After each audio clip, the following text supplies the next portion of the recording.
In most of Europe, immigration policy is decided by people you cannot reach. It is written in Brussels, filtered through national parliaments, interpreted by courts in Strasbourg and Luxembourg, and enforced by agencies most voters cannot name. You get an election every 4 or 5 years, in which migration is one issue among 20, and the party you vote for may not be able to deliver on it, even if it wins. Switzerland works differently, and the difference is not attitude, it is machinery. Collect 100,000 signatures, and your proposal goes to a national vote. Win that vote, and it goes into the constitution, and the government is obliged to implement it. Collect 50,000 against a law Parliament has already passed, and you can force a vote to strike it down. Which means that in Switzerland, and almost nowhere else in Europe, ordinary citizens hold a direct lever on immigration policy. They have pulled it repeatedly. They banned the construction of minarets in 2009. They voted for immigration quotas in 2014. They banned face coverings in 2021. In June 2026, they voted on capping the entire population of the country. Now, the result of all that direct democratic control. 27% of people living in Switzerland are foreign nationals, one of the highest figures in Europe. The quota vote of 2014 was never implemented as written. The population cap of 2026 was rejected outright. So here is the real question, and it is a bigger one than Switzerland. What happens when you give voters exactly what everyone says they want, which is direct control over migration? The Swiss answer is uncomfortable for absolutely everybody. Let's start with the machine itself, because most people outside Switzerland have a cartoon version of it in their heads. There are two instruments. The first is the popular initiative. Gather 100,000 valid signatures within 18 months, and you can propose an amendment to the federal constitution. Not a law, the constitution. Parliament can recommend rejection, the government can campaign against you, but they cannot stop the vote. The second is the optional referendum. If Parliament passes a law you dislike, 50,000 signatures within 100 days forces a national vote on whether to kill it. Swiss citizens vote 3 or 4 times a year, usually on several questions at once. Immigration has been on those ballots, in one form or another, for more than 50 years. But there is a catch built into the machine, and it decides almost everything that follows. To change the constitution, an initiative needs a double majority, a majority of voters nationally and a majority of the cantons. Rural cantons, with small populations, count the same as Zurich. That sounds like it would favor the anti-immigration side, and sometimes it does. But it also means the bar is high, and campaigns are long, and the government gets months to make its case. That is the machine. Now watch what the Swiss actually do with it. Start with what they voted to forbid. In November 2009, Switzerland voted on banning the construction of minarets. 57.5% said yes. It went into the constitution, and it is still there. Here is the detail that almost never survives the headline. At the time of that vote, the entire country contained 4 minarets. 4. There was no building boom, there was no plan for one. A nation of 8 million people amended its founding document to prohibit something that had happened 4 times in its history. Complaints were taken to the European Court of Human Rights and were declared inadmissible, largely because the people bringing them could not show they had personally been harmed by a ban on a structure nobody was currently trying to build.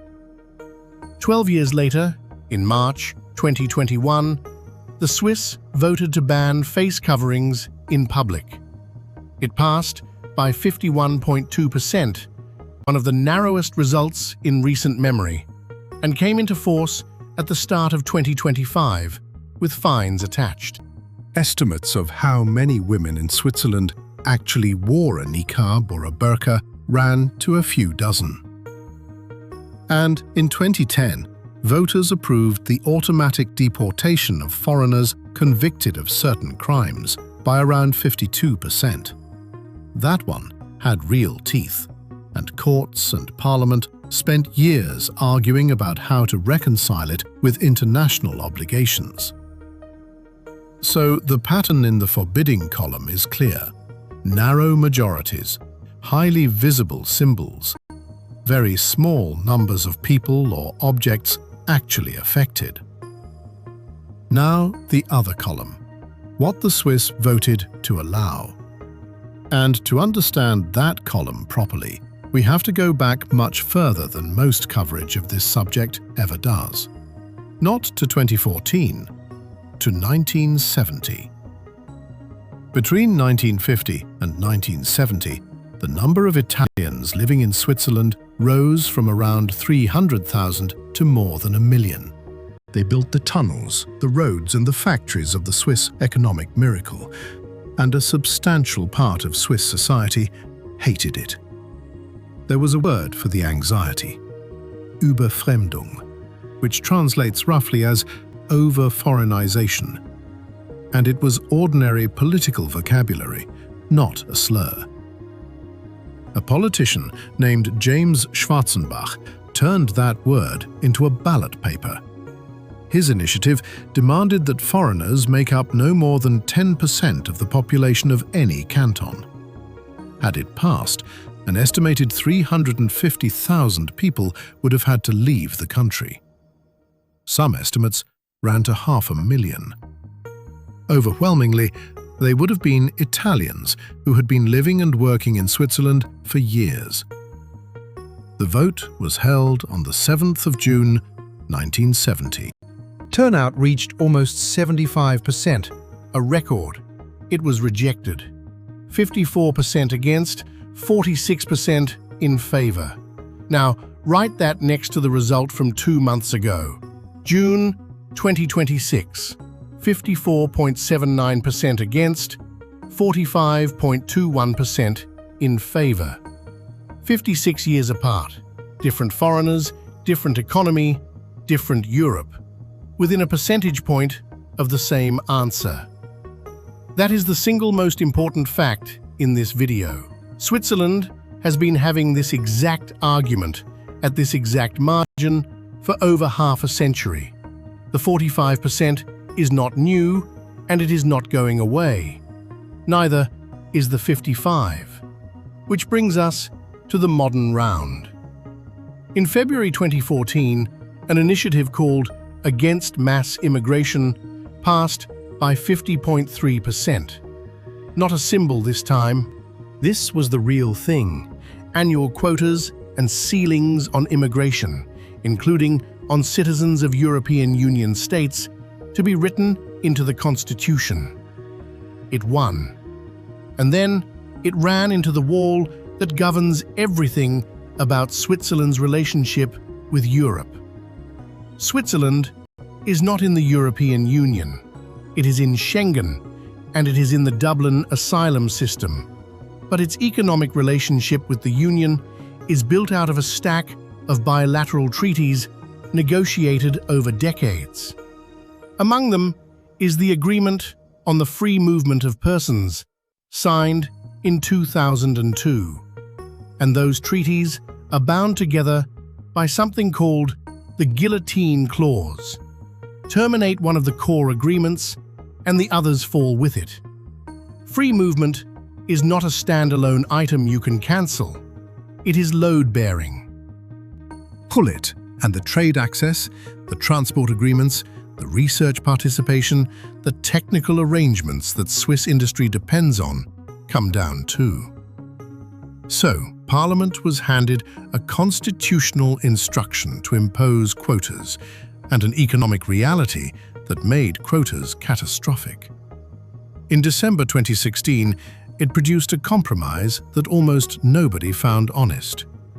Employers, in sectors with high unemployment, would have to notify job vacancies to Swiss employment offices first, giving local job seekers a head start.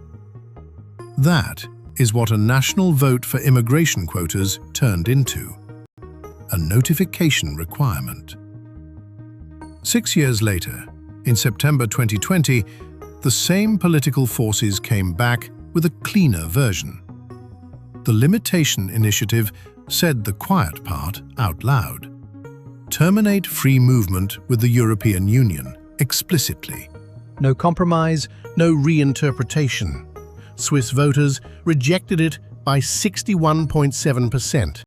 Not narrowly, overwhelmingly. And then, on the 14th of June 2026, they were asked again, in the biggest version yet. The initiative was called No to a 10 million Switzerland. It would have required the state to act if the permanent resident population passed 9.5 million, and if domestic measures failed, to terminate the free movement agreement. Switzerland's population at the end of 2025 stood at just over 9.1 million, having grown 10% in a decade. The 9.5 million line was not theoretical. On current trends, it was a few years away. The party behind it collected 114,600 signatures in half the time allowed, which tells you the anxiety is real and widespread. Turnout reached 58.86%, unusually high for Switzerland. And it lost. 54.79% against, 45.21% in favor. Look at where it lost, because the geography is the story. In Bern, 83.6% voted no. In Zurich, 75.9%. Lausanne, 75.6%. Lucerne, 69.7%. The cities and French-speaking Switzerland buried it. 3 times now, across 12 years, Swiss voters have been given a genuine, binding, constitutional opportunity to cut immigration. Once they said yes in principle, and it was neutered in practice. Twice they said no outright. So we arrive at the number that makes people assume the Swiss are lying to pollsters. 27% of residents are foreign nationals, roughly 1 in 4. Except that number is measuring 2 different things at once, and most commentary only notices one of them. Part of it is arrivals, but a large part of it is how extraordinarily hard it is to stop being a foreigner in Switzerland. Ordinary naturalization requires around 10 years of residence at federal level, and then you must also satisfy your canton and your municipality, each with their own additional requirements. In some communes, local officials or even local residents have historically had a say in individual applications. The consequence is that Switzerland contains large numbers of people who were born there, educated there, work there, and speak the local dialect, and are still counted as foreign nationals. In other countries, those same people would have been citizens for a generation and would have vanished from the statistic entirely. France counts a French-born grandchild of Algerian migrants as French. Switzerland may still count a Swiss-born grandchild of Italian or Kosovar migrants as a foreigner. So the 27% is not only a measure of how many come in, it is also a measure of how tightly the door to citizenship is held shut. Both facts are real, and they point in opposite directions. And for a few years, in one Swiss town, that door was held shut by direct democracy in its purest and ugliest form. The town is Emmen, an industrial suburb of Lucerne.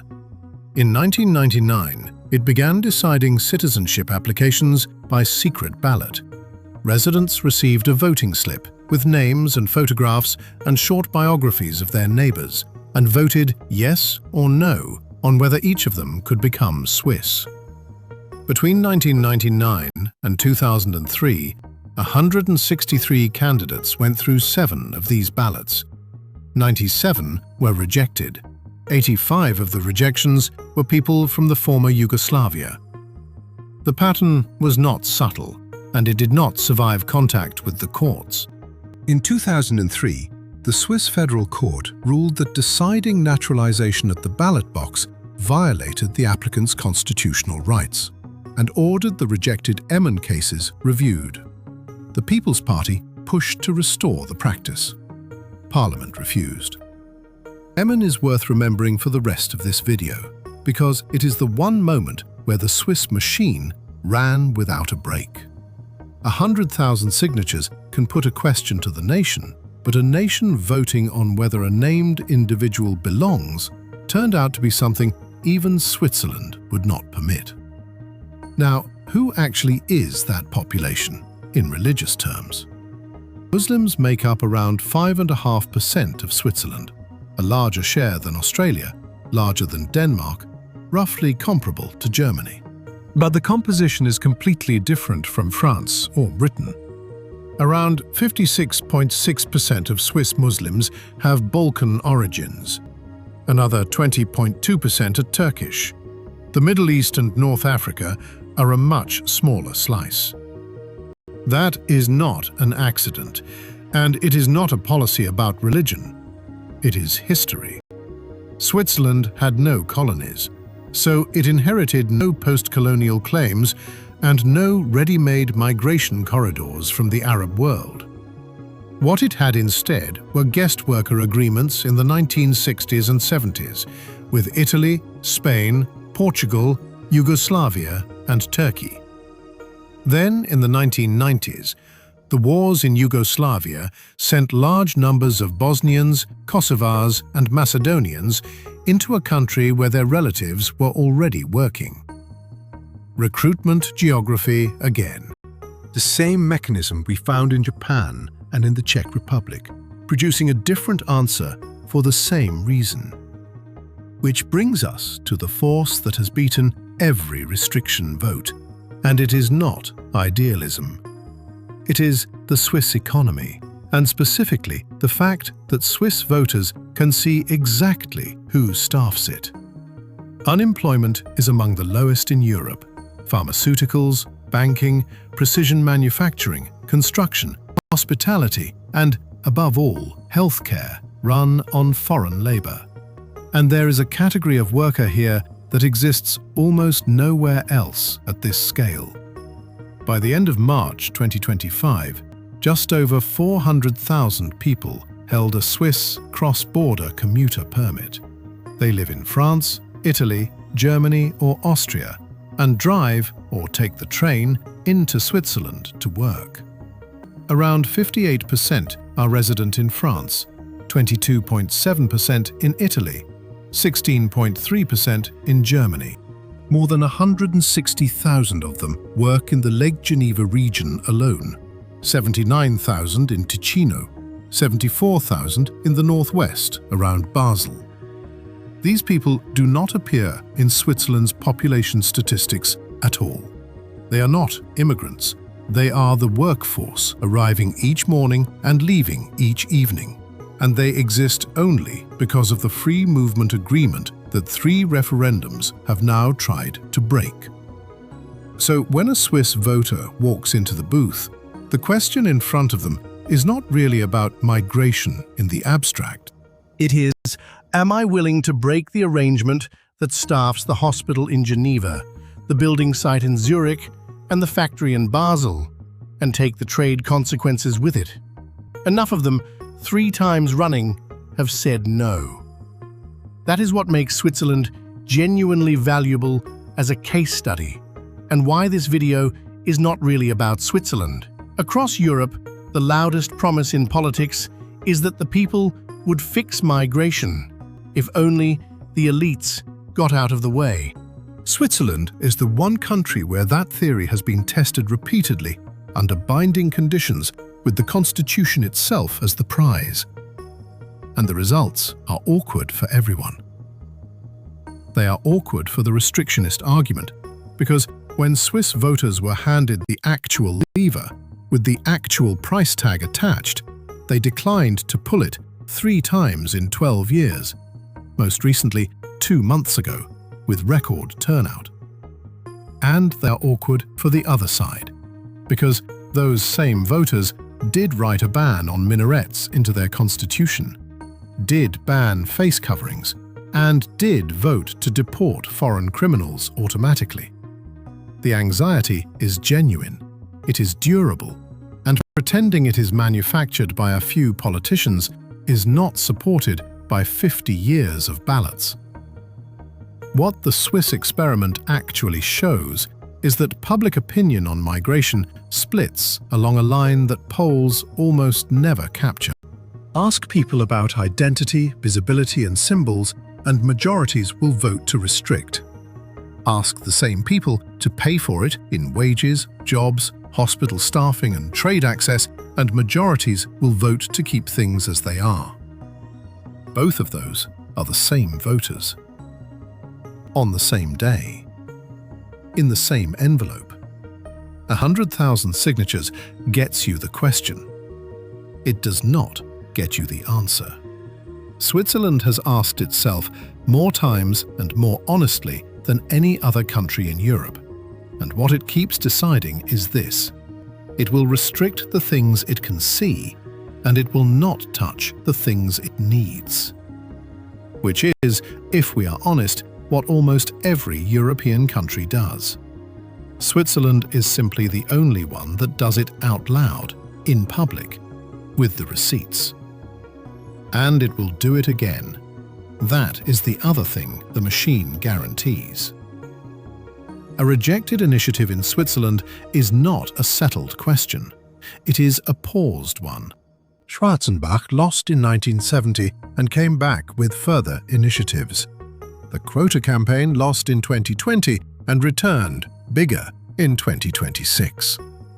Signatures are already being discussed for whatever comes next, and the population line that this initiative wanted to defend is still being approached from below. Somewhere between 54 and 55% of Swiss voters keep saying no. Somewhere between 45 and 46% keep saying yes. They have been saying it since before most of the people in this video were born, and the machine will keep asking them until one of those numbers moves.